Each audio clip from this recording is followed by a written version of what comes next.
ఓం నమః శివాయ. ఓం నమో నారాయణాయ.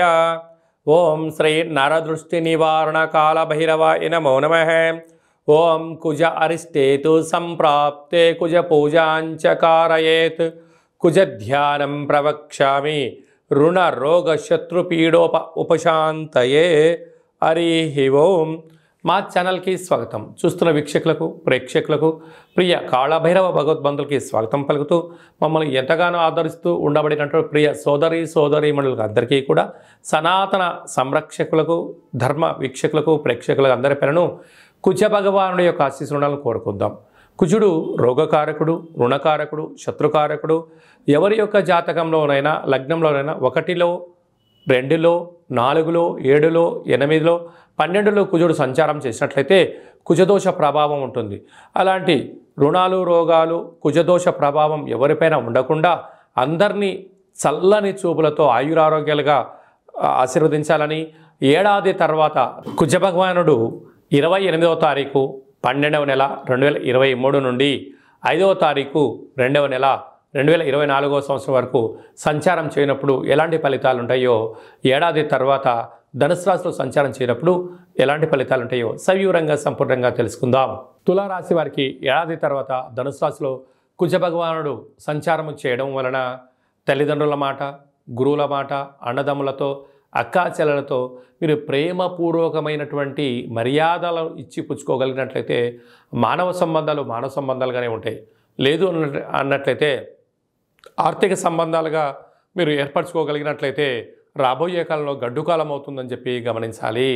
కుజ భగవానుడు అందరినీ చల్లగా ఆశీర్వదించాలని 1లో కుజుడు ఉన్నాడు రుణ సమస్యలు, రోగ సమస్యలు. 2లో కుజుడు ఉన్నాడు ధనపరమైన సమస్యలు. 4లో కుజుడు ఉన్నాడు ఏ పని జరిగినా చేయాలన్నా విజయవంతం కాకపోవడం, సగంలో ఆగిపోవడం. 7లో కుజుడు ఉన్నాడు ప్రేమ వివాహాల్లో ఆటంకాలు, భార్యాభర్తల మధ్య విభేదాలు, వాహన ప్రమాదాలు పొంచి ఉంటాయి. 8లో కుజుడు ఉన్నాడు యంత్ర ఆయుధాలతో ప్రమాదాలు, జలగండము, భూగండము, యంత్ర ఆయుధాలతో, మారణాయుధాలతో ఇబ్బందులు ఉంటాయి. 10లో కుజుడు ఉన్నాడు ఖర్చు పెట్టడమే తప్ప తిరిగి తెచ్చుకోవడం లేనటువంటి పరిస్థితి ఉంటుంది. భూముల్లో పెట్టుబడి పెట్టడం, అమ్ముకోలేకపోవడం, అలాగా అనేక రకాలమైన కోర్టు, పోలీస్ స్టేషన్ల చుట్టూ తిరిగే పరిస్థితి అధికంగా ఉంటుంది. కనుక ఇలాంటి కుజ భగవానుడి యొక్క అనుగ్రహం లేనటువంటి వారందరం ఏం చేయాలి అన్నట్లయితే ప్రతి మంగళవారం పూట ఉదయం 6 గంటల నుండి 7 గంటల వరకు కుజహోర జరుగుతూ ఉంటుంది. అలాంటి కాల సమయంలో మౌనంగా ఉండడం, వీలైనంత వరకు కుజ ధ్యానం చేసుకోవడం యోగదాయకం. అలాగనే ఎరుపు వస్త్రాన్ని, ఎరుపు క్లాత్ మీద కూర్చొని సాధన చేయడం వలన అంగారకుడి యొక్క ఆశీస్సులు అద్భుతంగా మనకుంటాయి. అలాగా ప్రతి మంగళవారం పూట కందిపప్పుతో కూడుకున్న ఆహారాన్ని భుజింపచేయడం, ఒక ఎరుపు క్లాత్లో 1 కేజీ బావు కందులను కానీ కందిపప్పును కానీ మూట కట్టి ఒక 7 ఎర్రటి ఒత్తులను ఆముదంలో నానబెట్టి ఇలాంటి సమస్యలు ఉండబడిన వారికి దిష్టి తీసి ప్రవహించే నీటిలో వేయడం వలన చేపలు లాంటివి అనేక తిని తనకున్న కుజదోషం తొలగిపోతుంది. అలాగనే నానబెట్టి గోమాతగా పెట్టడం వల్ల కర్మదోషం తొలగిపోతుంది. అలా కుదరలేదు బ్రాహ్మణుడికి దానం ఇవ్వడం వల్ల బ్రాహ్మణ భోజనం చేయడం వల్ల మనకు సంచిత ప్రారంభ ఆగమిక కర్మలు తొలగిపోతాయని చెప్పి గమనించాలి. అలా మీరు పడుకునేటువంటి రూమ్లో ఒక ఎరుపు లైట్ని ఏర్పాటు చేయడము, ఎరుపు క్లాత్తో పైన పడుచుకొని పడుకోవడము, అలాగే ఎరుపు వస్త్రాన్ని దానం చేయడం వల్ల రుణ సమస్యలు, రోగ సమస్యలు తొలగిపోతాయి. అబ్బో ఇలా చాలా కష్టమండి, మేము చేయలేము అనుకుంటున్న వారందరికీ ఒక అద్భుతమైన ఆధ్యాత్మికమైనటువంటి రెమెడీ ఏమిటి అనగా ప్రతిరోజు స్నానం చేసేటప్పుడు ఒక 7 కంది గింజలను కానీ కందిపప్పులను నీటిలో వేసి ఆ నీటితో స్నానం చేయండి, యోగదాయకం. అలాగనే ఈ యొక్క అంగారక కల్పవృక్ష దేవతను గృహంలో ఉంచుకొని ప్రతిరోజు ఉదయము కుదిరితే సాయంత్రం పూట 2 అగరబత్తులు వెలిగించి ఓం క్రాం క్రీం క్రోం సహ భౌమాయ నమః అనే మంత్రాన్ని 7 సార్లు, కుదిరితే 27 సార్లు, కుదరలేదు 108 సార్లైనా కుదిరేలాగా చేసుకొని మంత్ర సాధన మీరు చేసినట్లయితే ఇలాంటి అనేక రకాల సమస్యలు తొలగిపోతాయని చెప్పి గమనించాలి. అలాగనే మీ వ్యక్తిగత జాతకం తెలుసుకోవాలనుకుంటున్నారా? మీరు పుట్టినటువంటి తేదీ, నెల, సంవత్సరం, పుట్టిన సమయాన్ని రాసి పంపించినట్లయితే సవివరంగా సంపూర్ణంగా 100 సంవత్సరాల జాతకాన్ని రాసి పంపించడం జరుగుతుంది. మీరు పుట్టినప్పుడు గ్రహ గమనాలు ఎలా ఉన్నాయి, ప్రస్తుతం ఎలా ఉంటున్నాయి, రాబోయే కాలం ఎలా ఉండబోతున్నాయో మీకు క్లుప్తంగా సవివరంగా తెలియజేయడం జరుగుతుంది.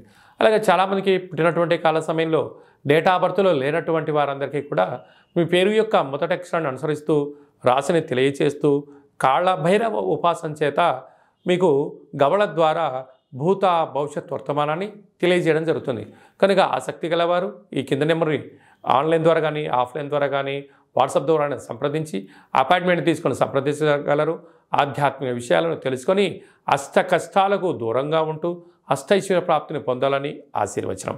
అలాగనే మీ అమ్మాయి కానీ అబ్బాయి కానీ ఎంత ప్రయత్నం చేసినా వివాహం కావట్లేదా, సంబంధాలు రావడం లేదా, వచ్చిన సంబంధం ఎలా ఉంటుంది అనేటువంటి ఆలోచన కలిగినట్లయితే ఈ కింద నెంబర్ సంప్రదించినట్లయితే ఎందుకు వివాహం కావట్లేదు, వధువు వరుడు ఎలాంటి వారు వస్తారు, వారి యొక్క జాతక సమ్మేళనం ఎలా ఉంటుంది, గణాలేంటి, గుణాలేంటి, వివాహ సంతానం ఏంటి, ఆరోగ్య పరిస్థితి ఏంటి, విదేశానం ఏంటి, వారికి ఎలాంటి యోగాలు ఉన్నాయో మీకు తెలియజేయడం జరుగుతుంది.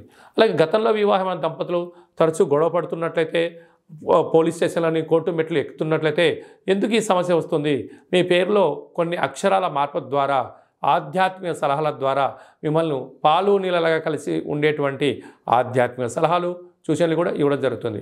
అలాగే మీకు అబ్బాయి కానీ అమ్మాయి కానీ పుట్టినట్లయితే వారు పుట్టినటువంటి రోజున, నక్షత్రం రోజున, మాసం రోజున వ్యవహారిక నామాలు ఏం పెట్టుకోవాలి, పేరులో బలం వలన మరి ఎలా భవిష్యత్తు ఉంటుందో ఈ యొక్క నామాలను ఆధ్యాత్మిక మంచి నామాలను మీకు తెలియజేయడం జరుగుతుంది. అలాగనే మీరు ఏదైనా కాలభైరవ మంత్ర సాధన చేయాలనుకుంటున్నారా, అలాగనే మంత్ర సాధన ఎలా చేయాలి, మంత్ర ఉపదేశం ఎలా పొందుకోవాలి, వ్యక్తిగతమైనటువంటి రుణ సమస్యలు, రోగ సమస్యలు, తాంత్రిక ప్రయోగ దోషాల నుంచి ఎలా బయటపడాలో మీకు కాలభైరవ ఉపాసన కూడా చేయడం జరుగుతుంది. కనుక అందరిపైనను కుజ భగవానుడి యొక్క ఆశీస్సులు, నరదృష్టిని నివారించే కాళభైరవ స్వామి ఆశీస్సులు ఉండాలని కోరుకుంటూ ఆశీర్వచనం.